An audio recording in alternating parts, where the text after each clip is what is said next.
హైదరాబాద్ నుంచి రాజమండ్రి వెళ్తున్న ట్రావెల్ బస్సులో అగ్ని ప్రమాదం సంభవించింది.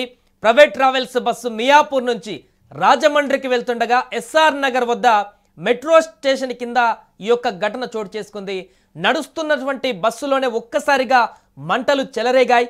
దీంతో బస్సును ఆపేసినటువంటి డ్రైవర్ రోడ్డుపైనే ఆ బస్సును ఆపేశాడు. ప్రయాణికుల్ని కిందకు దింపడంతో పెద్ద ప్రమాదం అయితే తప్పింది. అప్పటికే బస్సు పూర్తిగా మంటల్లో చిక్కుకుంది. ఇక అటుగా వచ్చినటువంటి వాహనదారులు ఆ అగ్ని ప్రమాదాన్ని చూసి భయభ్రాంతులకు గురయ్యారు. ఎస్ఆర్ నగర్ మెట్రో స్టేషన్ సమీపంలోని ఉమేష్ చంద్ర స్టాచ్యూ వద్ద ప్రైవేట్ ట్రావెల్స్ బస్సు తగలబడుతున్నటువంటి దృశ్యాలు ఇప్పుడు వైరల్గా మారాయి.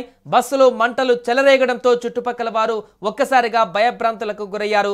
ఇంజన్లో మంటలను గుర్తించి బస్సును పక్కకు ఆపేశారు డ్రైవర్. ఇక బస్సులో ప్రయాణికులు వెంటనే దిగిపోవడంతో పెను ప్రమాదం తప్పింది. సంఘటనా స్థలానికి చేరుకున్నటువంటి పోలీసులు మంటలను పూర్తిగా అదుపులోకి తెచ్చారు. హైదరాబాద్ నుంచి రాజమండ్రి వెళ్తున్నటువంటి శ్రీ సాయి బాలాజీ ట్రావెల్స్ బస్సులో ఈ యొక్క సంఘటన చోటు చేసుకుంది.